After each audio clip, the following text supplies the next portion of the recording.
Good morning to you there. It's evening here in the United States. We're continuing our investigation, our meditation on the glance meditation at the end of Lama Chopa, the Guru Puja, which is itself a great practice to integrate into your daily meditation, whatever you do. Even if you do just some very simple practice, to do that every day leaves a great imprint in the mind of the whole path, and spending time, putting more time on, one particular thing every day, one of the particular topics. It might be that you stay on that topic for a whole week or a month or a year, but you always have a glance of the whole meditation. So we've talked about the very beginning, from Guru devotion to recognizing the value of this perfect human rebirth and its rarity and how difficult it is to find again, integrated in with the meditation on impermanence as a special idea of Lama Tsongkhapa, that he wanted to put those together, as he did in the three principles of the path. Then the meditations on the suffering of the lower realms and taking refuge, and integrated into that also the initial explanation about karma, and then a verse about the individual of intermediate scope, two verses about that. One where the analogy was like samsara being a great ocean, and we are within that sort of drowning and under the influence of our own delusions and karma, which cause the turbulence of the ocean, and we're experiencing the fruits of our karma in terms of the watery denizens of the three sufferings.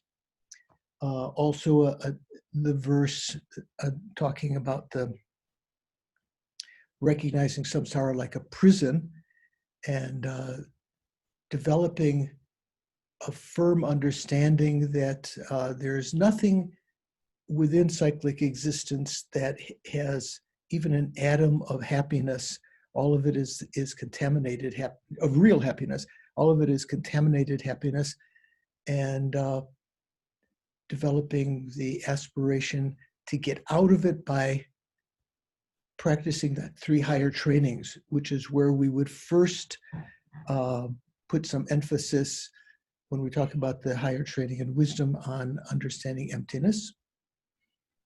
And then a verse, beginning of the verses of the Mahayana path, the individual of highest scope, a verse that encapsulates the meditations on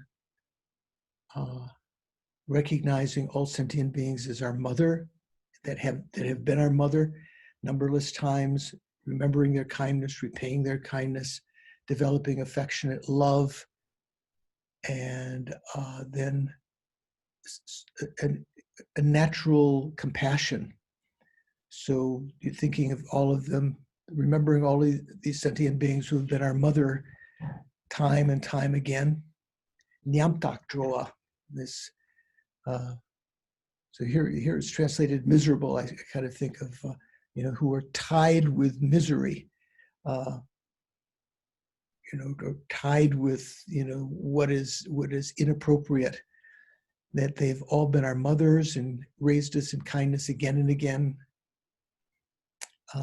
So that was the beginning. Now, the next verse is the beginning of the meditations on equalizing and exchanging self with others. And in this regard, one of you asked me last time about the 5 decisions that I mentioned. So these 5 decisions start with this verse, and they are decisions having to do with equalizing and exchanging self and others. So this first verse is essentially the beginning of what's called the extraordinary Mahayana equanimity, not the equanimity of that is common with the Theravada, the lesser vehicle schools, where you equalize friend, enemy, and stranger. That was implicit in the previous verse when we were talking about all of these, all these mothers. So that's, to recognize that everyone has equally been our friend, our mother, and so forth. Now this verse is beginning the extraordinary equanimity, where you recognize that all sentient beings are equal in being recipients of your love, your help, your benefits, equally the recipients of your compassion. They're like a doctor who doesn't discriminate in giving care to patients, whether they're rich or powerful or poor or even enemies. And so this one is the Dugnal Tamo Samyang Midoshing Dela Namyang Choshe Mebani Dagdan Shenla Kepa Yomenshesh Shende Gawa Kepa Jingilom. So this is the essential one, just even this one understanding that we are all sentient beings are equal in wanting to be happy and to be free of suffering. And you notice His Holiness the Dalai Lama mentions this many times, is almost sufficient. Even that one logical way of thinking to begin to open your mind to caring for others and generating joy in the happiness of others. So the decision, after having meditated on that, the decision is to stop being partisan, to make the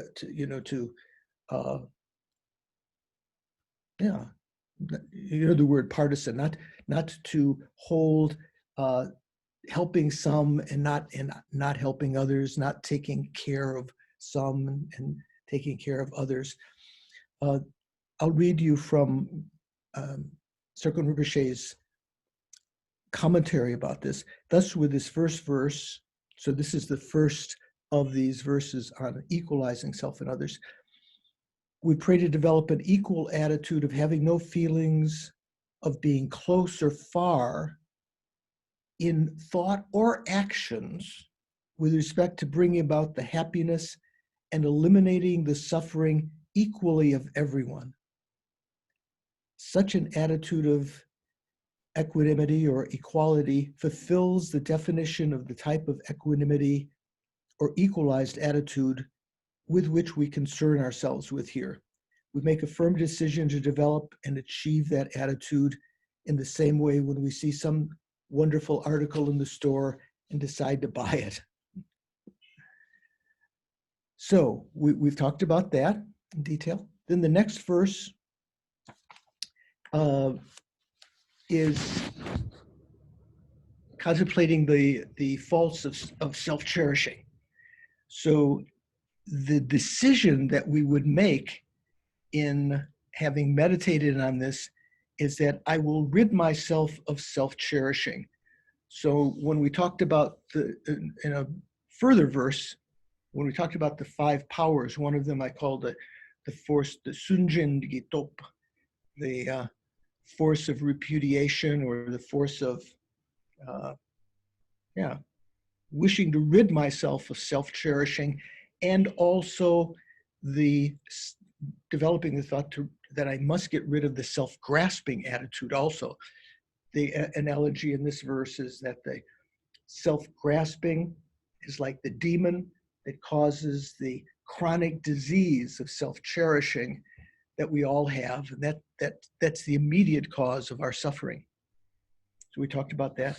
So this, the second verse, we make the firm decision to rid ourselves of self-cherishing attitudes and selfish concern and self-grasping. So the next verse, and this is just review, Manam Chezun de la Kopelo. This is contemplating the advantages of cherishing others.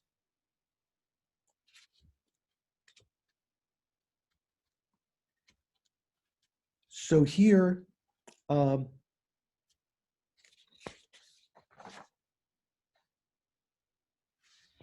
think about making this as a special practice, making the determination that I must cherish others. And in the 7-point training of the mind that I believe that Venerable Sangye Khandro has been teaching you, one of the verses, the points there, main points, is to remember the kindness of all.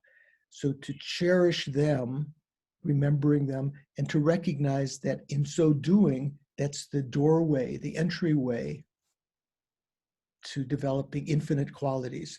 So remembering their kindness because they allow us to practice all the perfections which bring about our own aim of eliminating all our sufferings to achieve the omniscient mind, and the aim of others, which is our ability to then, within that omniscient state, to emanate the two form bodies, the emanation body, the nirmanakaya, and the enjoyment body, the sambhogakaya. So we talked about that. So that's the decision there when we, to make, I will cherish others, make that an important point of my practice. Then the next verse, Dorna Chipa Rongdang Gunadang. So in short, childish beings work only for their own ends, whereas the Munindra, the able ones, the Lord of able ones, work solely for the welfare of others.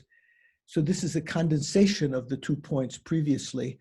And also in the last line, it says, Dakshen Nyamje Nupa Jingilob, I seek your blessings that I might be able to equalize and exchange myself with others. So the decision one makes here is that we can definitely exchange our attitudes concerning the cherishing of self and others. So to think the Buddha himself, the Munindra, Shakyamuni, started off like us, cherishing himself and disregarding others. And when he began to enter the path, he began to practice this. And just like us, we're exactly the same. We have the same Buddha nature. We can do the same. We can eliminate the attitude that cherishes ourself solely and ignores others. And we can develop the attitude of actually changing that attitude, first by equalizing ourselves and others, and then taking others' concern as prominent, as primary in our own attitude, just as we do now, putting our own interest as the most important thing. I've been thinking there are a lot of things happening in America right now with the talking about the president and his own, putting his own aims. That's the most important thing to him, not the welfare of others that some people are saying. So that's an example if you listen to the news. So that's the next decision. And then that's the 4th decision. And then the next one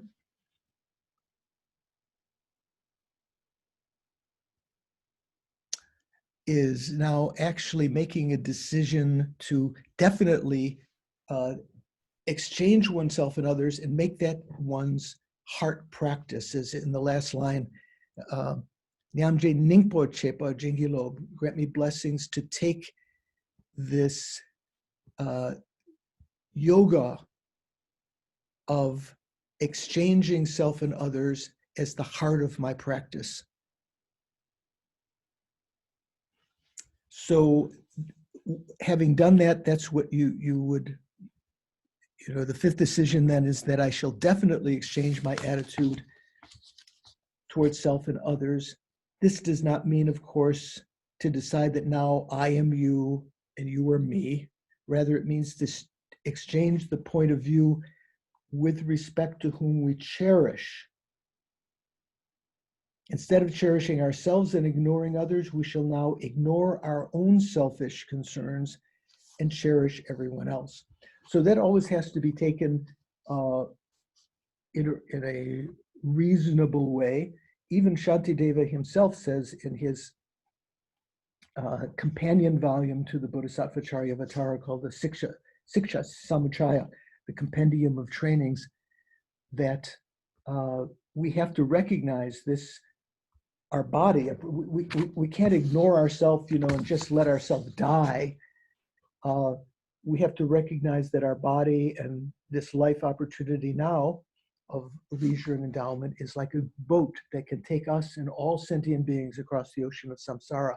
So when we ignore our selfish concerns and cherish everyone else, it doesn't mean we ignore eating, having a place to live, taking care of ourselves, but we put others' welfare as first. If we fail to do this, there is no way we can attain the higher, paths of the Mahayana. But if we make this exchange in our attitudes, then on that basis we can go on to train with the visualizations of giving away our happiness to others and taking on their sufferings as a way to develop sincere, caring love and compassionate sympathy.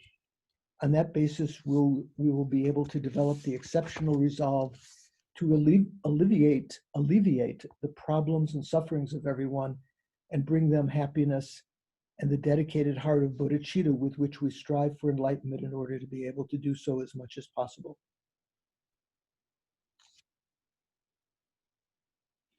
And Serkan Rinpoche said the source of these teachings is the Bodhisattva Charyavatara. You could call it the Bodhisattva's Handbook, the entering into the way the Bodhisattva's behavior by Shantideva, and the teachings of the Kadampa masters, and of course these verses from Lama Chopa that were written by the Panchen Lama, the first Panchen Lama. Okay, so we had gone through that. Then the next verse we've talked about, which has added this extra line, Dena Jesun Lama Tuche Chen, which is actually now imagining taking on the sufferings of others out of compassion, giving away our body, possessions, and virtues of the three times,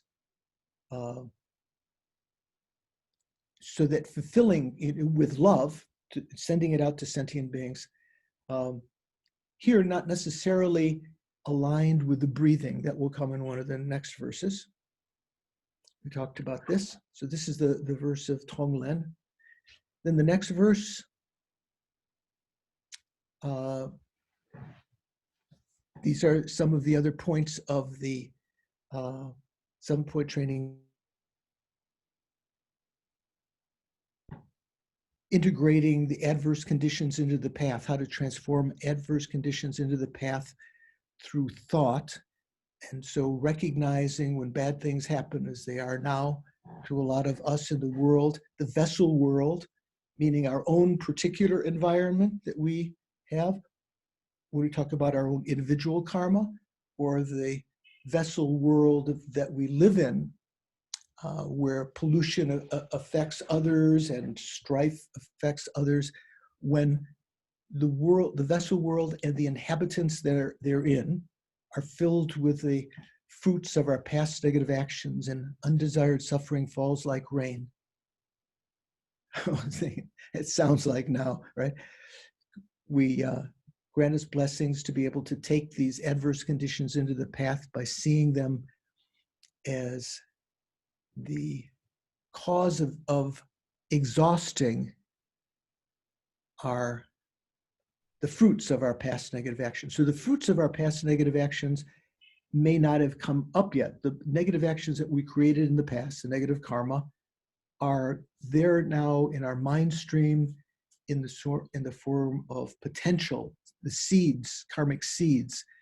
And the fruits have not yet come, but they will come unless we purify those negative seeds through meditation, the purification exercises. But this is one of the greatest ways, most powerful ways to purify negative karma, by imagining that our experiencing these sufferings now, having the frame of mind in the Tonglen, that by my experiencing this now, may others be free of this.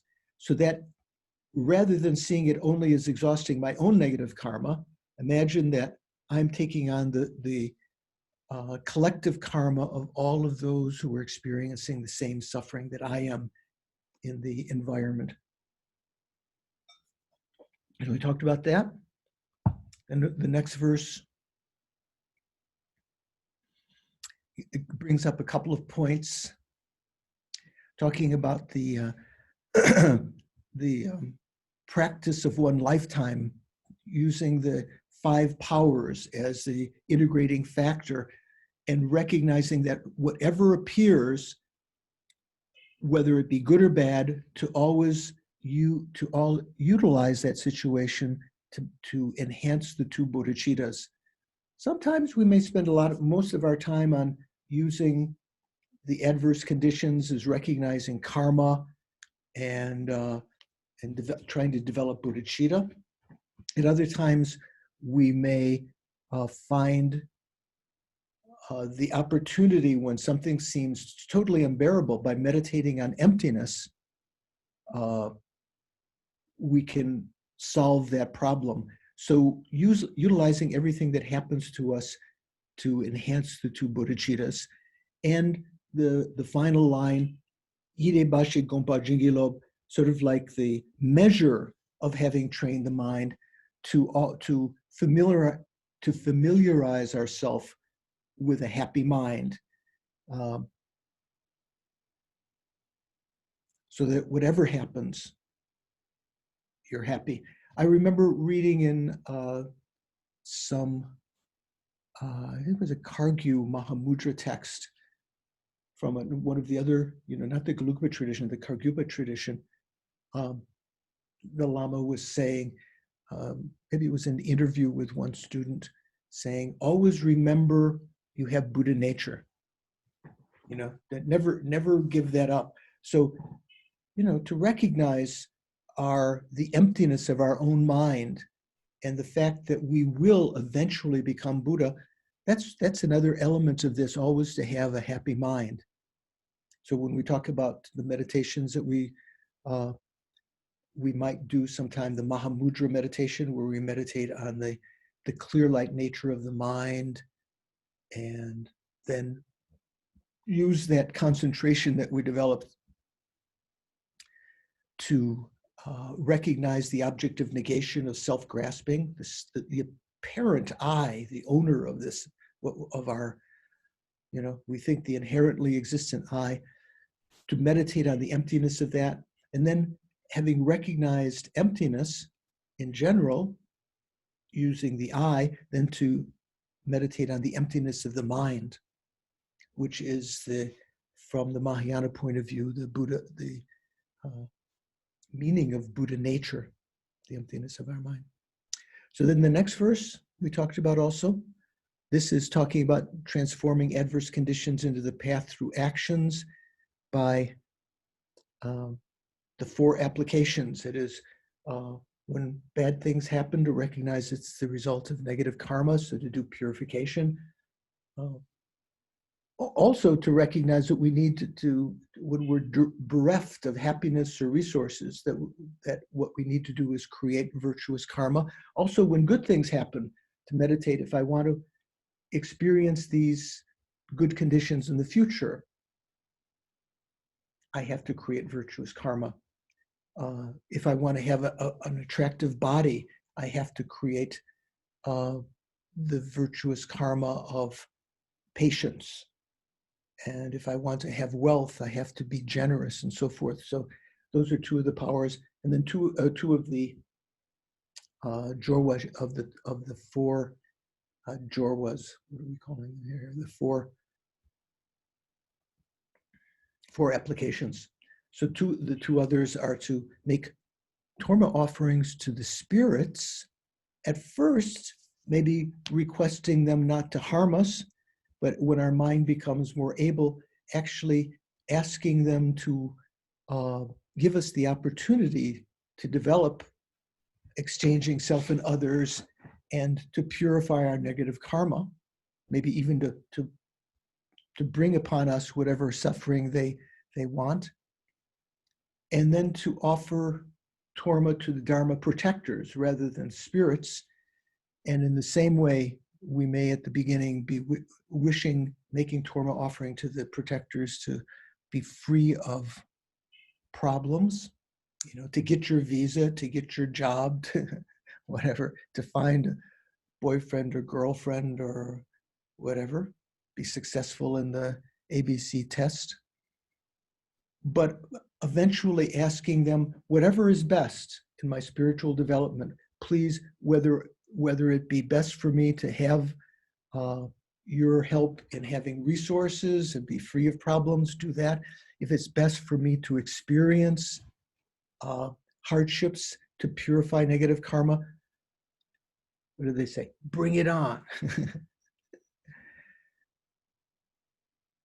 And then also the last line here, or the last two lines, Lodrung damsik labche nyamlengi deldra donjen cheba jengilob. To make this perfect human rebirth that we have now most meaningful by always thinking of the advices and pledges of the Lojong, of the thought transformation.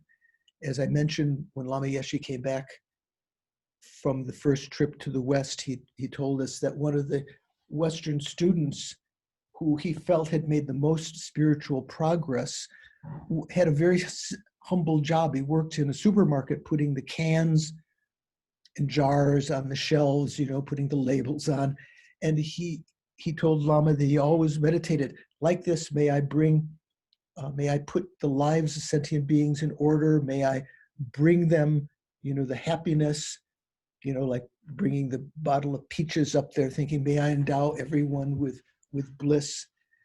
So there are many verses in the training of the mind, many advices that you can recite daily if you memorize them.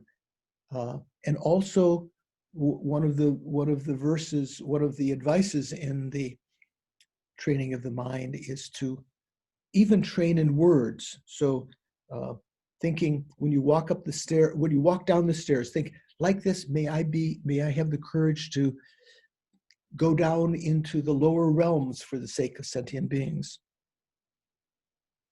When you go up the stairs, may I lead sentient beings up out of the lower realms into the higher realms and so forth.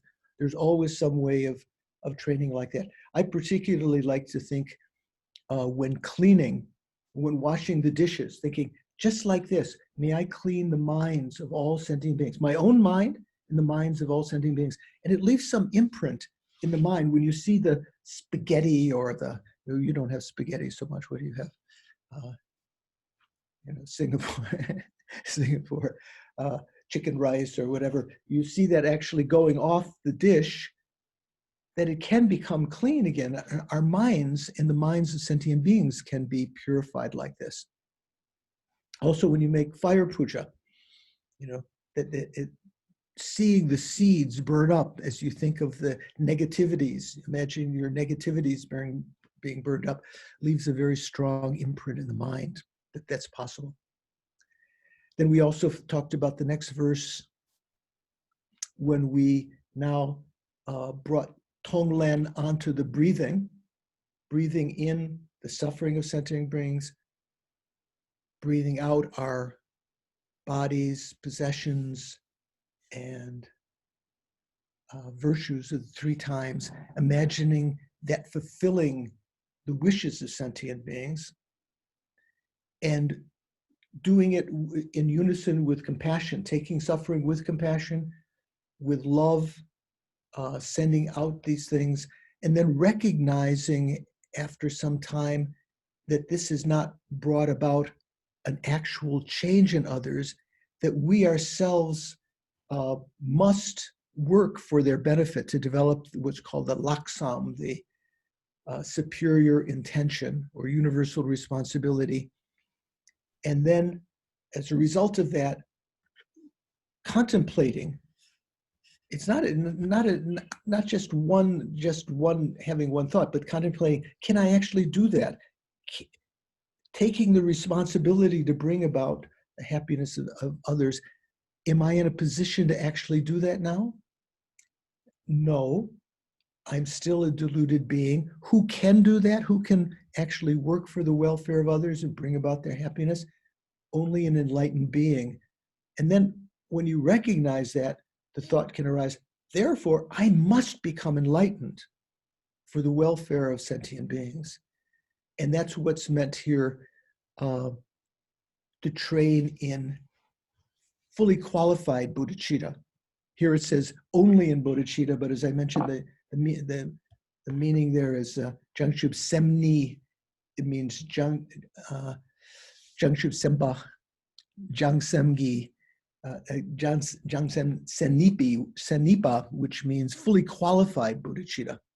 So in this context, Muttru Dharmabhadra pointed out, I think I mentioned before, that just having the thought how wonderful it would be if I achieved enlightenment, that is called the Monsem Sampoa, or the mere wishing mind, just a mere wishing mind, and the actual fully qualified wishing mind, because that's what's being talked about here, the wishing mind of bodhicitta, not the actual bodhicitta, is the mind that thinks, I will, you're taking a vow in your own mind, I will achieve enlightenment for the sake of sentient beings. So when the Dalai Lama gives bodhicitta vows, he sometimes tells people, even to take just the wish, both of these are wishing bodhicitta, that is not yet engaging into the practices, but one of them is just thinking, man, that would be great. That would be great to do. And the other one, the actual fully qualified wishing bodhicitta, is thinking, I will do that, but maybe not yet taking the first steps, like thinking, I will go to Bali, or I will go to the United States, or something, but not yet going out and buying your ticket and getting your visa and getting all the things that are necessary. We talked about the next verse. This is, I think, from the last time.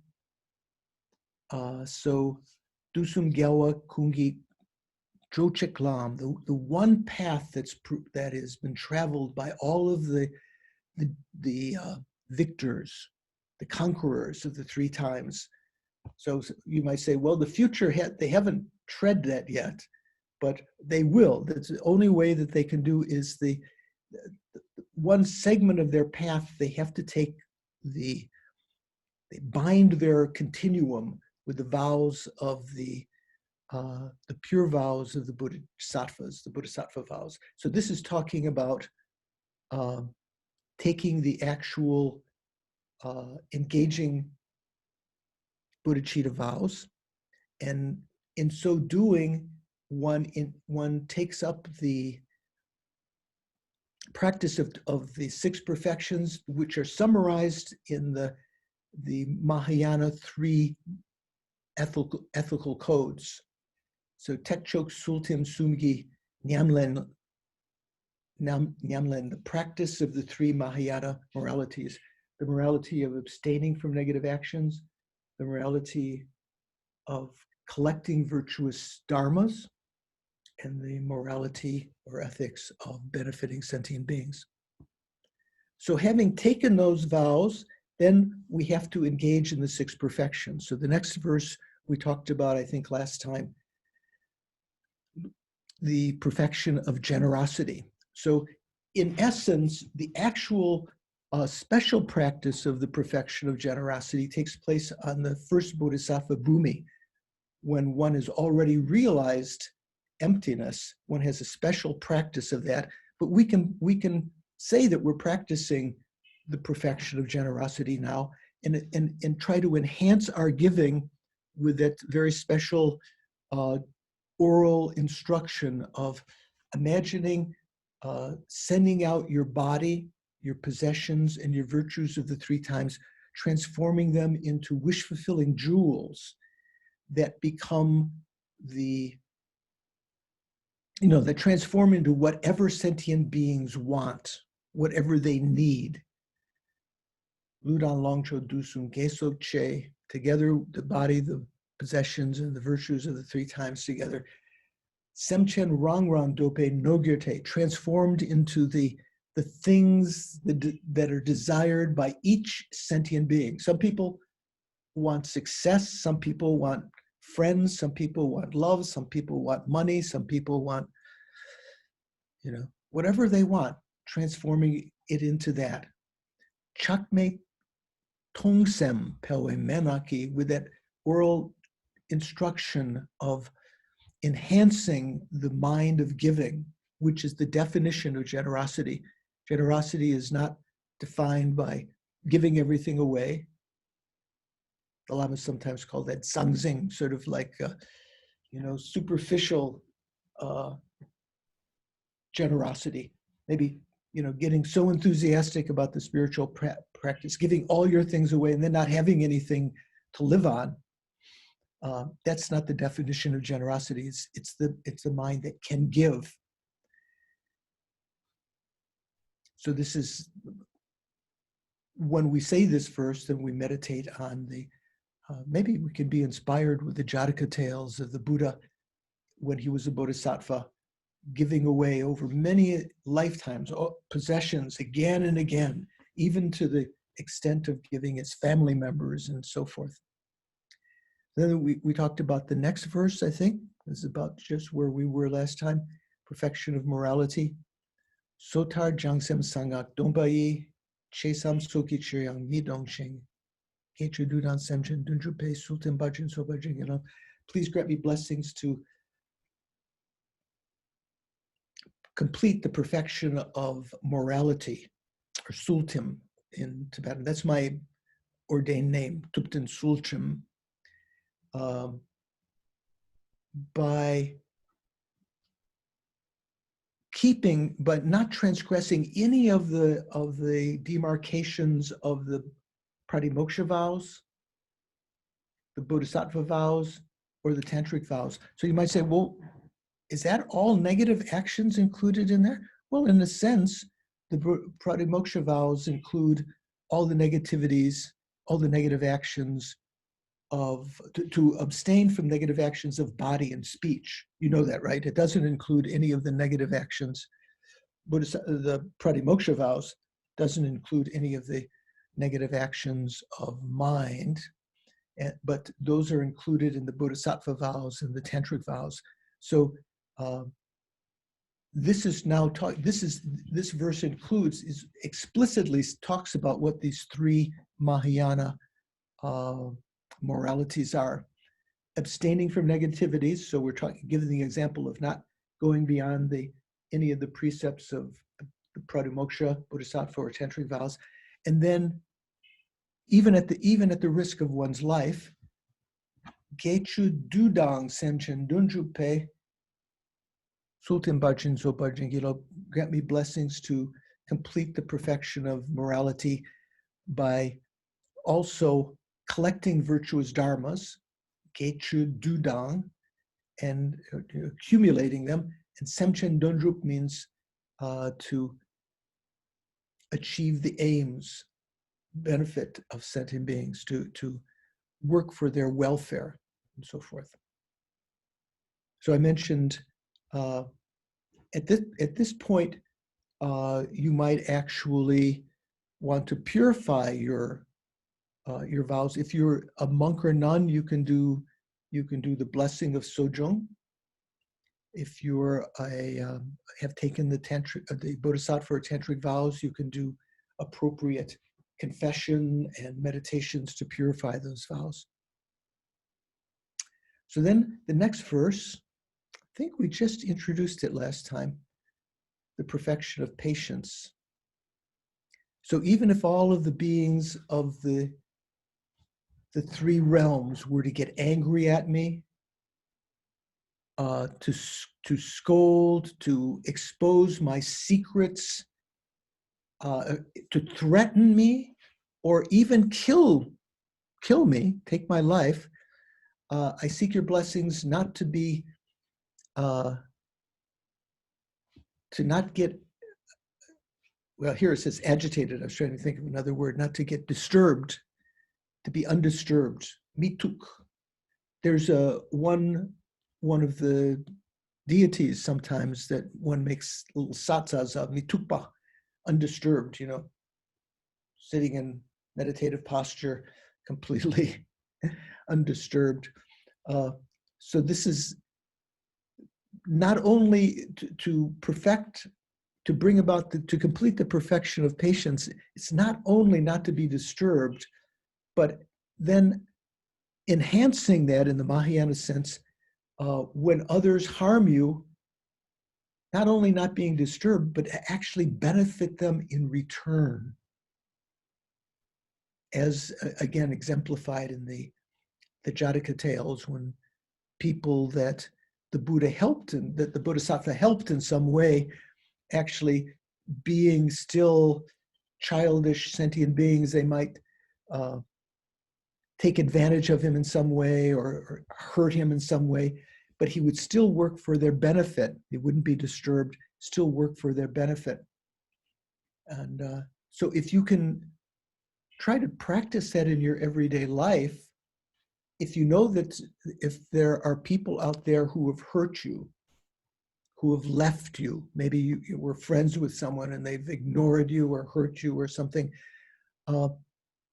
to try to take the noble path, at least in meditation, to get familiar with that, to think of ways that you can actually benefit them, whatever problems that they have, to sincerely work for their happiness and their benefit.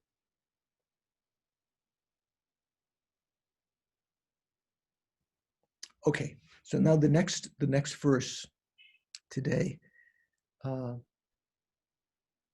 Even if I have to remain in the fiery hells of Avicii hell, the lowest hell, the unrelenting hell, for eons, for each sentient being. Here it says for just one sentient being. Sentient Rei means for each sentient being. I ask your blessings to complete the perfection of enthusiastic perseverance, which strives continues to strive for supreme enlightenment, how does it say here? It says, untiringly strives for supreme enlightenment. So what I like to think of is that when we talk about enthusiastic perseverance, there are various divisions. In the Prajnaparamita Sutras, one of the most important aspects of enthusiastic perseverance is to overcome the laziness of, the different kinds of laziness, the laziness of procrastination, putting things off. That's also important. We need to have enthusiastic perseverance to overcome that. The laziness of attachment to negative actions. That means rather than feeling enthusiasm to practice the Dharma, feeling enthusiastic to make money or to have many friends or to be, to be famous or to have power or to, all of these things, which is called the laziness of attachment to negative actions. But for a bodhisattva, having overcome those relatively easily, the problematic one are two kinds of laziness. When one encounters the difficulty in practicing the Dharma or benefiting sentient beings. many numberless sentient beings to work for their welfare. I don't know, that kind of laziness, which is a laziness of kind of like discouragement.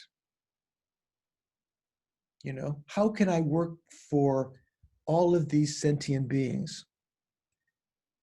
In the Prajnaparamita Sutra, it mentions that the bodhisattvas have to utilize their meditation on emptiness to recognize that all of these goals can be achieved, like we were talking about before.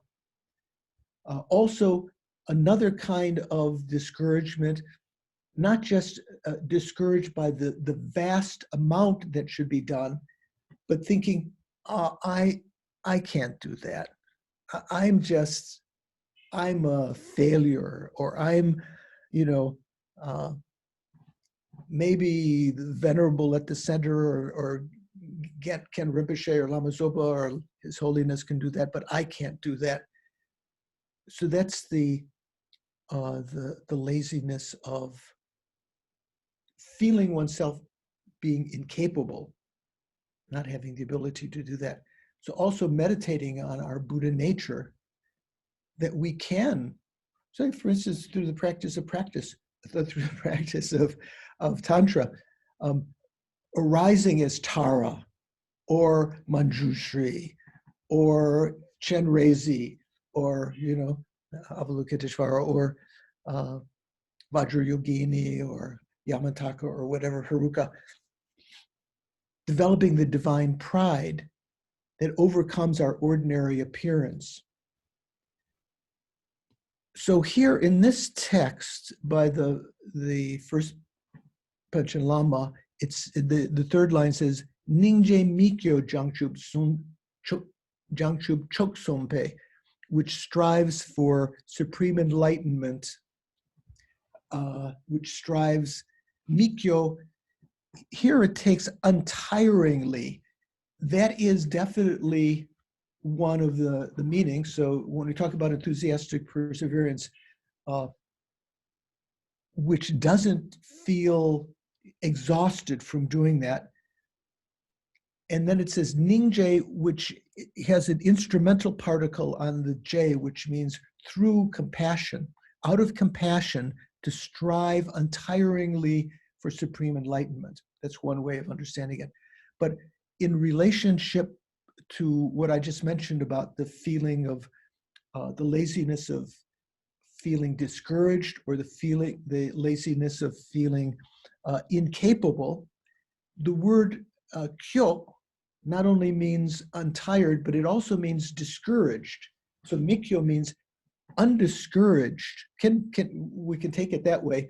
So when you meditate on this, to meditate on the various ways to enhance your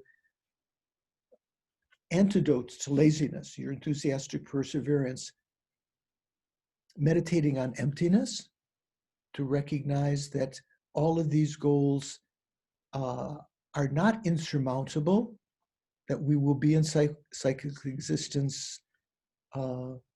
We are in, without choice, in cyclic existence for the long run, and that we can achieve these goals even if they seem infinite, and that we ourselves have the Buddha nature. We can achieve these because we're empty of inherent existence. And so in my mind, when I think of this verse, the Ningje and the Mikyo, I think of undiscouraged means realizing, applying emptiness, and Ningje means applying compassion. So to strive for complete enlightenment through these two necessary wings.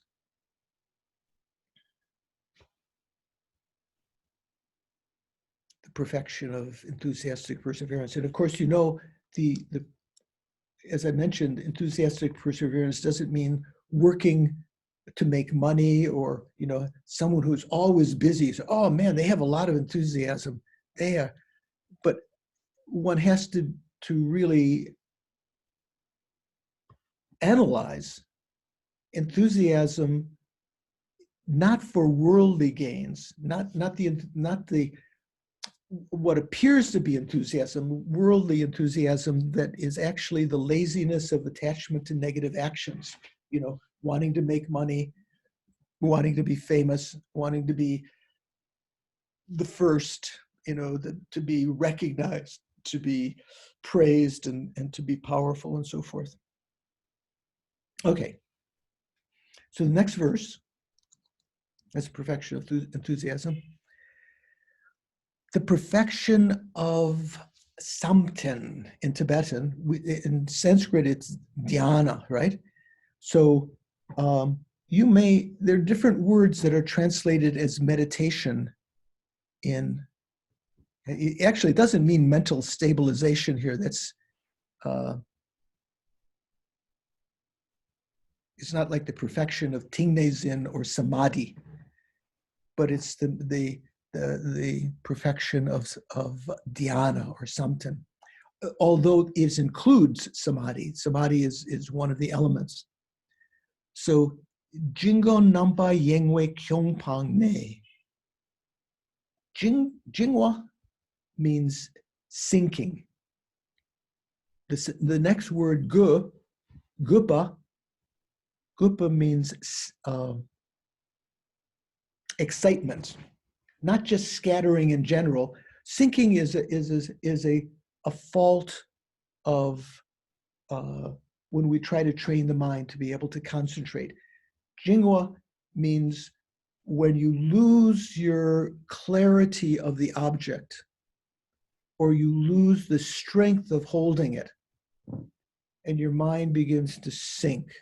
Does that sound familiar? Maybe when you're after having eaten in the afternoon and your mind begins to get a little bit tired, your body and mind, and you begin to even, you know, fall asleep. That's an extreme result of first having the sinking.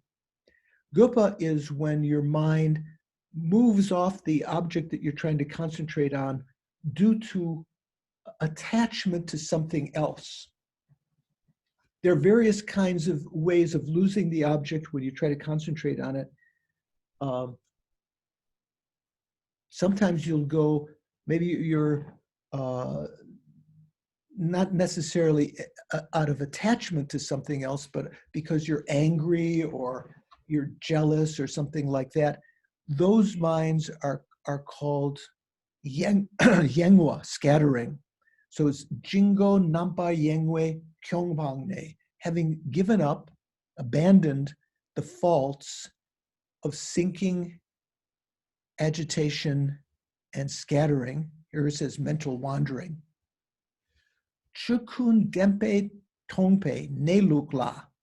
On the Neluk is a technical term in Buddhist philosophy. I don't know, I can't think of what the Sanskrit is. Neluk means the abiding nature, which is, Neluk means like the original nature, the actual way things are, which is empty of true existence. So chukun means all phenomena, sarva dharma. Dempe tompe means empty of true existence, which is the neluk, which is the actual abiding nature of all phenomena. So to that abiding nature, Sechik Nyampa Jokbe Tinzingi, with a samadhi, a single-pointed concentration, or mental stabilization. Here it says single-pointed placement. Oh, through the samadhi, yeah, there we go. Samadhi of single-pointed placement. Sechik means one point. So you're thinking of, you're keeping your mind on one thing, not letting it get agitated to something else, not letting it scatter to something else, which is the same thing, going off the object, but due to a different reason, not necessarily for attachment, but out of anger or something else. and not allowing the mind to lose that one-pointed concentration due to sinking, allowing your mind just to fall into torpor. This verse is counseling us in the methods to develop single-pointed concentration, the path of shamatha, right? When one achieves, when one is trying to develop single-pointed concentration, one has to develop antidotes to the faults.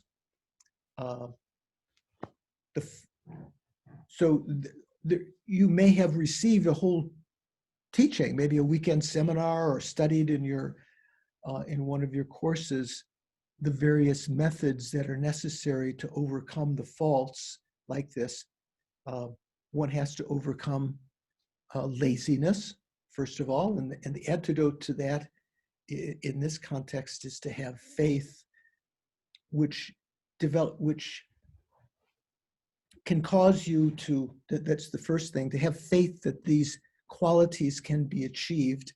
And then as a result of that, to develop an aspiration to have those qualities, which gives you the energy to actually practice this and achieve eventually, the ability to single-pointedly concentrate like this. So in this context, when you're meditating on this verse, you can go through one of the texts that talk about the way to develop single-pointed concentration through what are called the 9 mental states, to when you first hold on to the object, and just to keep a couple of thought instants on that without wandering.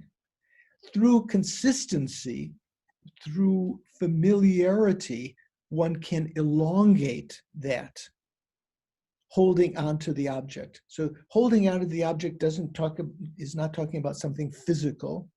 You're not holding with the body, tensing the body or anything. Your body should be relaxed, but you're concentrating your mind on one thing. Say, for instance, you can use the image of the Buddha statue. First of all, you look at it and you try to develop a mental image of that. There's a whole spectrum of objects you can use as your object of concentration. In this verse, it's talking about taking your object of concentration, the emptiness of all phenomena, the emptiness of true existence of all phenomena. Sort of like from the Madhyamika point of view. That's not the only object that you can use, but from the point of view of the perfections, when we talk about the Bodhisattva perfections, when the Bodhisattvas on the first bhumi, they have a special practice of generosity. Second bhumi, a special practice of morality. Third bhumi, special practice of patience. Fourth bhumi, special practice of perseverance, enthusiastic perseverance. On the fifth bhumi, they have a special practice of dhyana, of samtin, of concentration, meditation. And here, because they've already, on that bhumi, they've already realized emptiness earlier, they try to enhance that and take as their object, because they're not developing single-pointed concentration newly on the fifth bhumi, they take emptiness as their object. So we ourselves could take emptiness as our object. But for many of us, we haven't received enough instruction to be really clear about the meaning of emptiness. If you've received instruction and you have a mental image of what emptiness means through logic,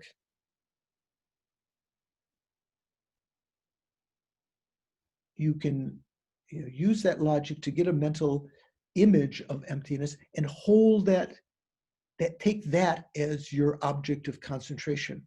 Now that's quite difficult. Other objects that can be used are, for instance, if you do Tantra, you can use the psychic heat at the navel chakra, which is called tumo meditation. You can meditate on that, use that as your object of concentration. Or if you're practicing Tantra, you can imagine yourself as Manjushri or Avalokiteshvara through the Tantric sadhana, using that as your object of concentration. Or if you do Mahamudra meditation, you can use the clear light nature of the mind through investigating that. All of this requires some analysis, first of all, to quote, find the object. So that find the object doesn't mean like to look on your tabletop and find some physical object. It means to find within your visualization a clear appearance of the object, whether it be a form of the Buddha, either external to yourself or yourself as a deity, or the clear light nature of the mind, or tumo, or emptiness. All of that takes some analysis, first of all, and that analysis is called finding the object. So you might say, if you're visualizing Shakyamuni in front, you might say, his left hand is at his at his waist, holding a bowl of nectar. His right hand is over his right knee in the earth touching mudra. His face is thus and thus. His ears are long. His hair is this way, and so forth. Again, you again and again analyze up and down until you get some just gross appearance of that to your mind. And then you're satisfied with that. Don't try the very first time, don't right at the beginning, try to make everything perfect from the very start. Hold that. Be satisfied with that appearance.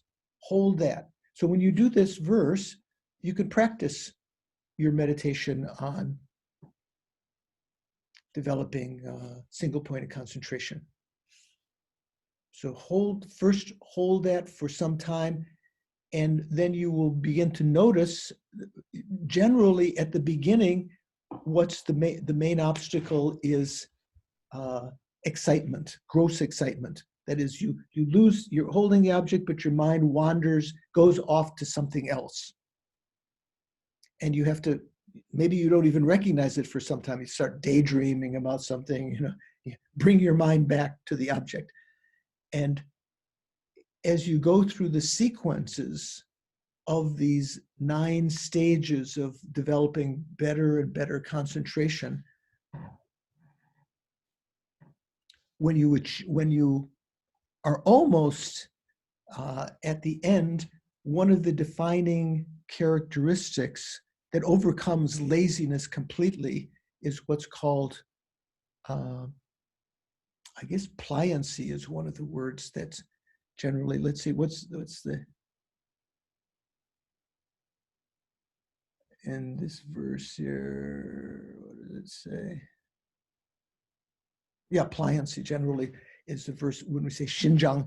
So one develops in sequence first a mental pliancy, the ability to do amazing things with the mind. The mind is able to hold its object very easily. Then you develop a physical pliancy because of the airs of within your body. The word lung, the prana within your body becoming purified and moving between the skin and the flesh of the body. You develop a special physical pliancy. When you have that kind of pliancy, you can, with your body, you can do amazing things. In Tibet, they talk about the certain kind of meditation where you can walk for hours and hours and hours untiringly. I think Lama Zopa Rinpoche has that ability when he goes to the monastery in the mountains, walking for long distance, so almost not quite flying, but moving very, very quickly. You develop you develop a mental pliancy, physical pliancy. Then from the physical pliancy, you develop the bliss of physical pliancy. And as a result of that, eventually the bliss of mental pliancy. So the mind is ecstatic. It's said that bliss exceeds the greatest sensual bliss, whatever it be, of eating or sexual, practices, worldly, worldly sexual bliss. The bliss of mental pliancy exceeds those, and it's so strong at first that you have to cool down from that a little bit before you actually develop shamatha, fully qualified shamatha. So there's a whole sequence of meditations that when you get to this verse, you review those and you try to practice those. One of the interesting things Ngultru Dharmabhadra mentions in the commentary here was that as an omen, before developing the physical pliancy, before developing the mental pliancy, so you develop mental pliancy, physical pliancy, the bliss of physical pliancy, the two physicals are in the middle, and then finally the bliss of mental pliancy. As a prelude to them, an omen of them, there's a very special feeling in the body that your brain is becoming heavy, like your whole body seems to be light as cotton, but the brain is there. And although the texts don't usually mention what the cause of that is, some lamas give some reasons. I tend to think it might be maybe simple-minded way. When we talk about the body sense power, those of you who have studied some of the Geshe subjects, Advanced Master's Program, the body sense power pervades the whole body. Only place it doesn't pervade are the hairs of your head, or the hairs of your body, and the brain.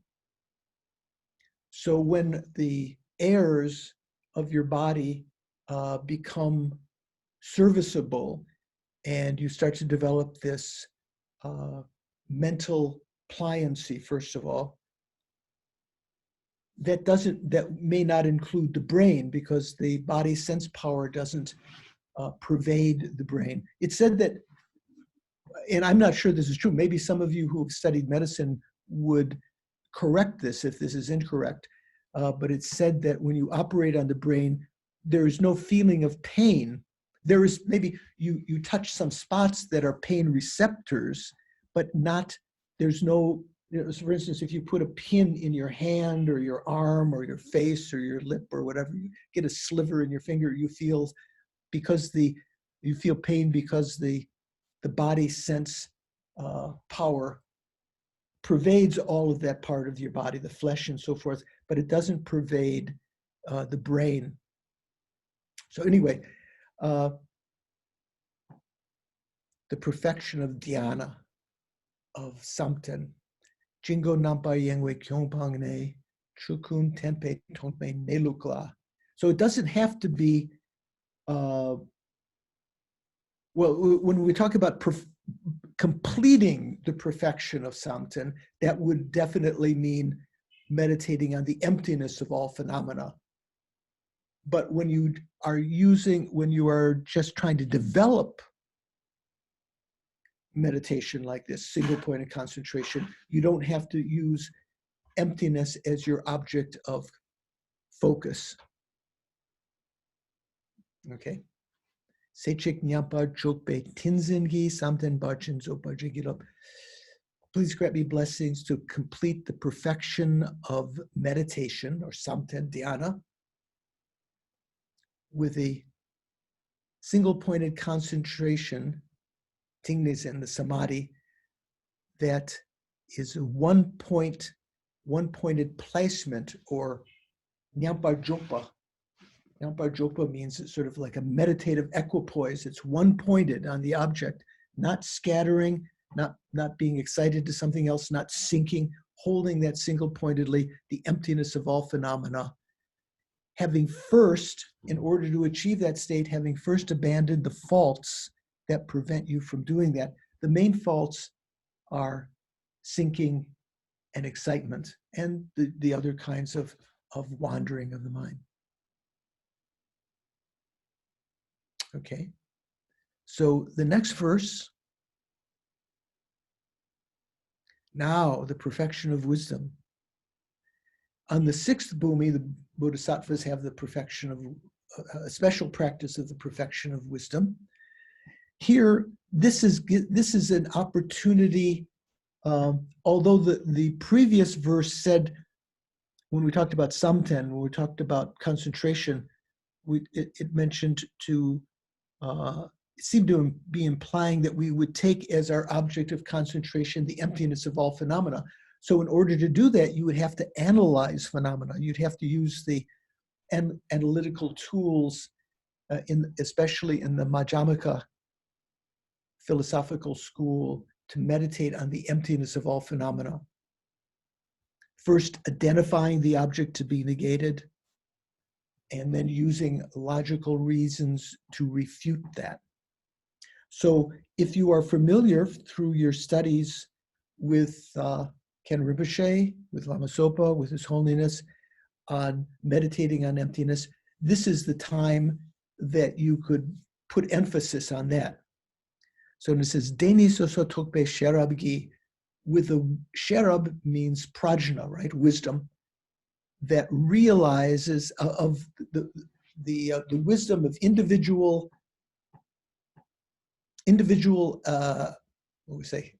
analysis, individual realization of deni. Deni is another synonym for emptiness. Okay, deni soso tokpe sherabgi, with a wisdom that realizes emptiness. Drangpe shinjang dechen dangdelwa, conjoined with the pliancy. Here I'll read the verses. Conjoined with the pliancy and great bliss.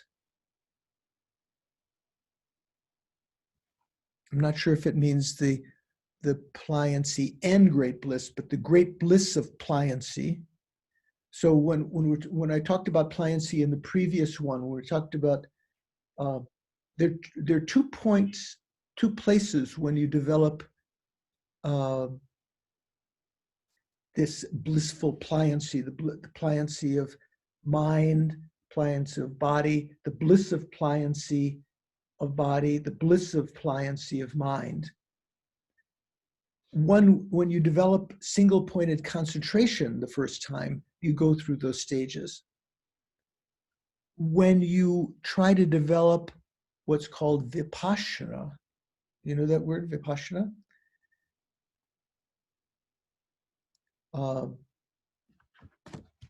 When you develop vipassana, which is an analysis, which is an enhancement of concentration. Within a concentrated mind, the ability to analyze.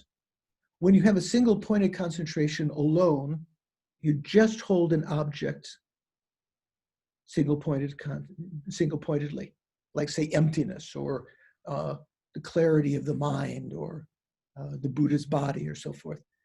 But within that single-pointed concentration, you have to enhance that, you have to develop vipassana, lakton in Tibetan, higher seeing, penetrative insight.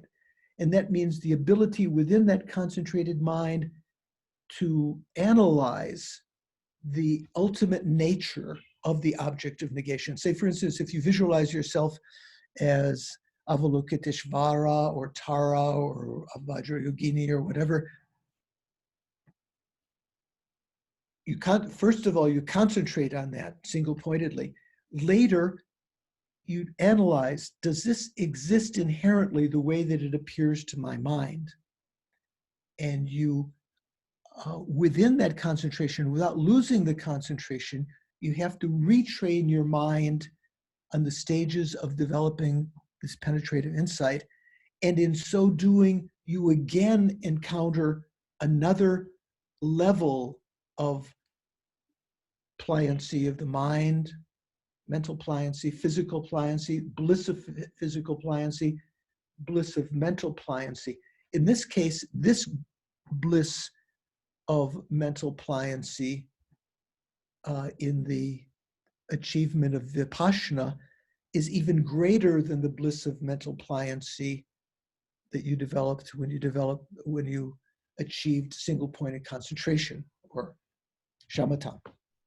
So that was said to be far exceeding the bliss of sexual bliss, which generally, or whatever you imagine, the bliss of eating durian, or I don't know what, the most amazing bliss that you can imagine.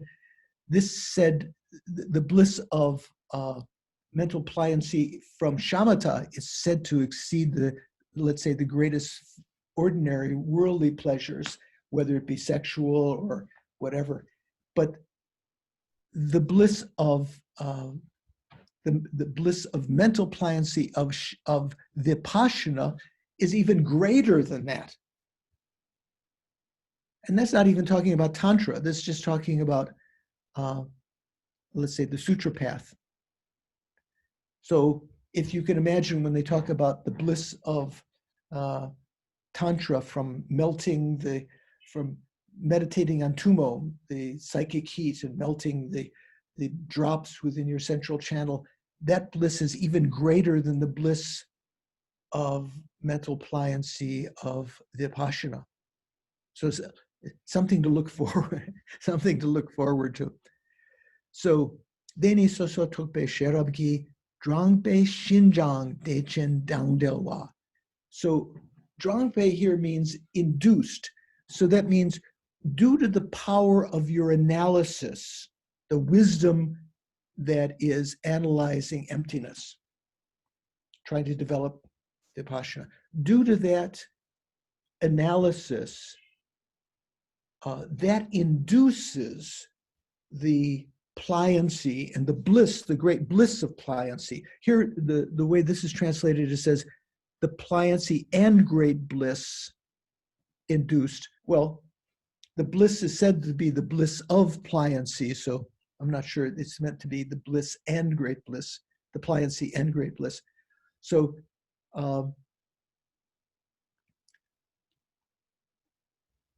so in developing the perfection of wisdom, one goes beyond just single-pointedly concentrating on emptiness. One, within that single-pointed concentration, learns to analyze and to develop through the stages of mental abidings of developing vipassana, many, many different methods that have to be used.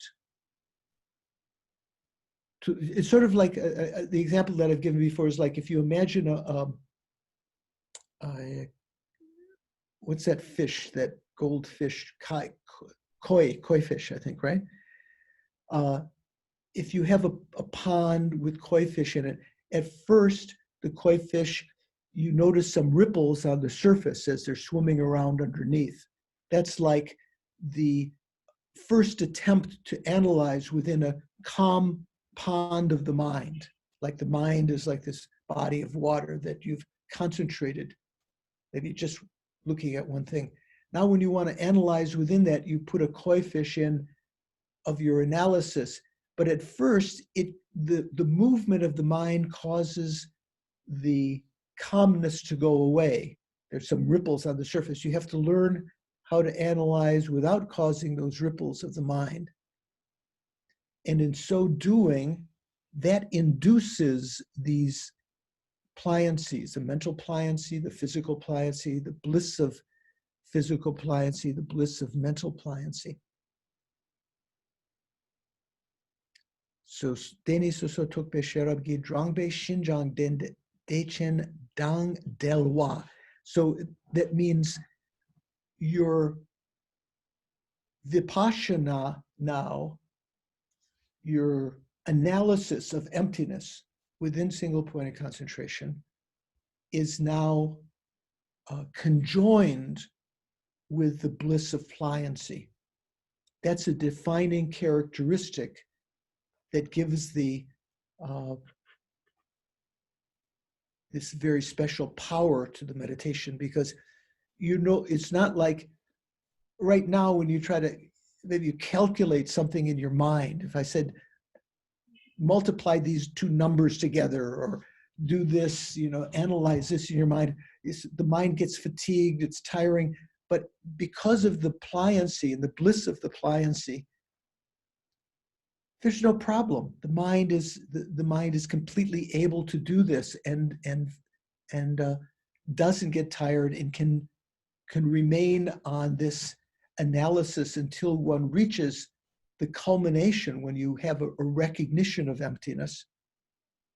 And then continuing on that, it's still called vipassana, but it doesn't necessarily mean that you have to be the koi fish is moving any longer. The analysis is like the koi fish now is looking straight at emptiness. And it's called the union of shamatha and vipassana. Deni soso tukbe sherabgi, drangbe shinjang dechen dang dewa, dondam namshak namke neljergi. So another word here, namke. So please grant me blessings to complete the perfection of wisdom, prajna or sherab,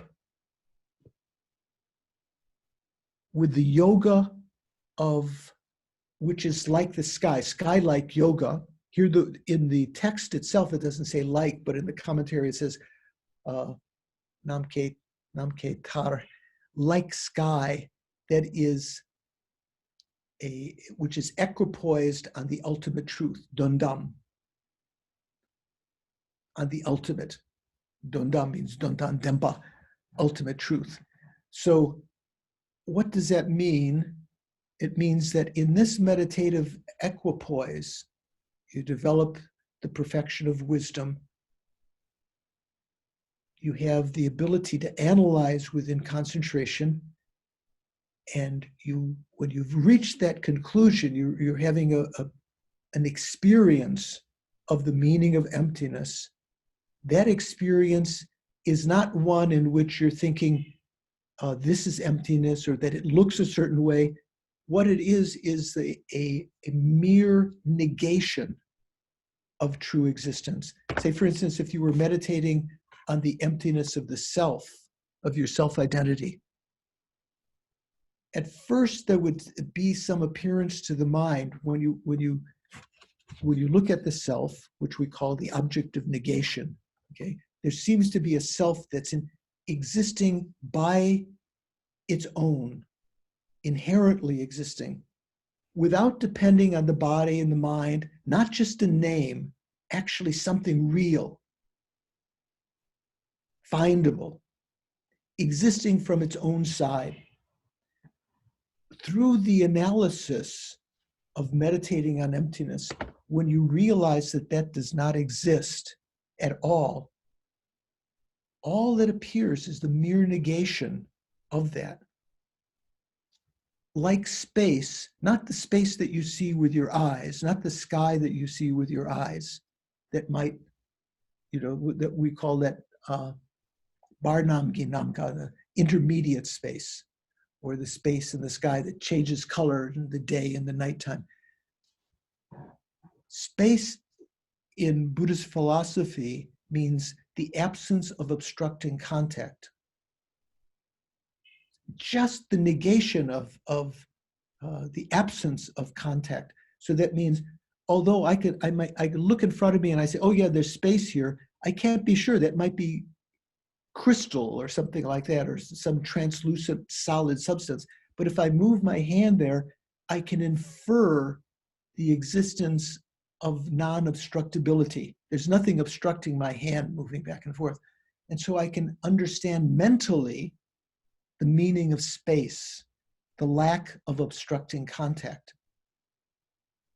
In the same way, we use the analogy of space to refer to this first experience of emptiness. We call it space-like meditation on emptiness, because all that appears to your mental consciousness is a mere negation, like space. It doesn't mean that it looks like, clear, the clear stuff that you see between you and the statue over there, or your friend.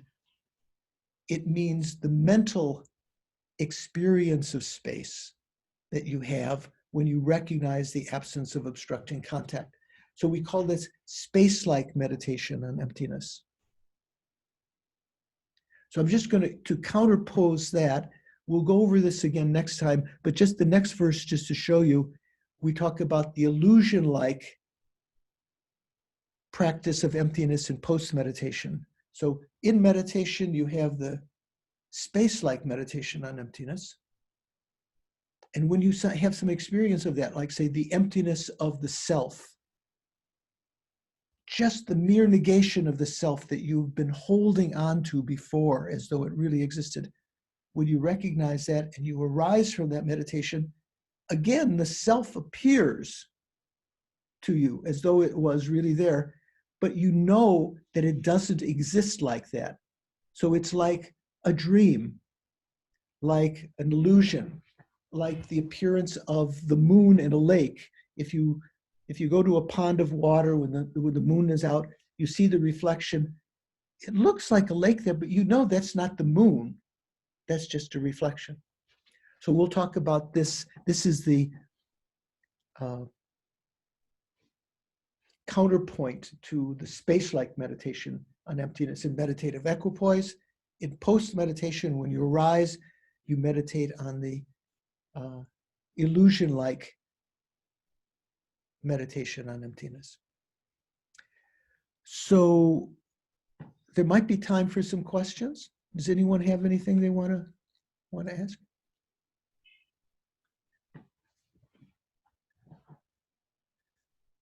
You don't have to ask anything.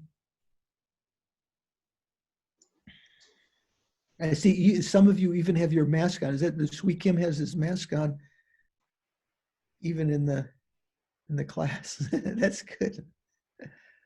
Should I be wearing my mask? I don't think you'll catch COVID from there. So. Okay, Violet has a question. Oh, Violet always has a question. Okay. Hi, Violet. Hi, Venerable. I just want to thank you very much for explaining the 5 decisions for me. Thank you very, very much. Oh, yes. Yeah, you had asked last week, so I didn't have the paper. Thank you very much. Thank you. Yeah, pretty simple. Okay. No question for me today. Thank you. Okay. So this is the,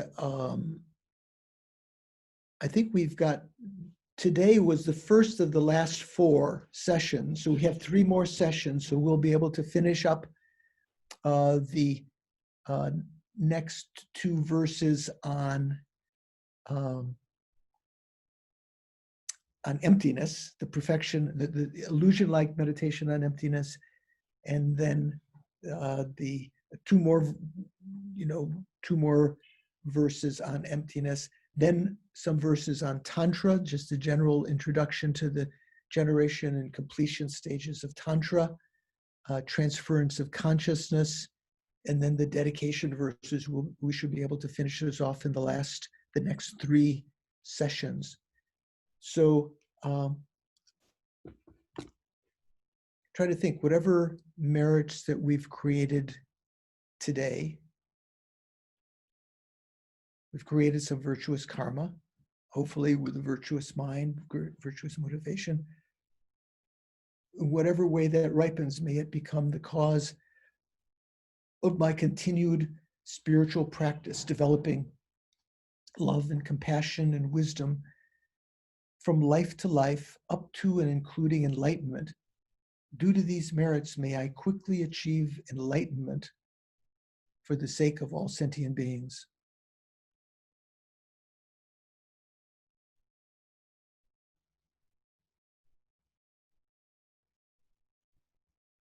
making a very firm determination, like putting some money aside for your child's college education or something, making firm determination. And then seal that conventional dedication in the emptiness of the three spheres.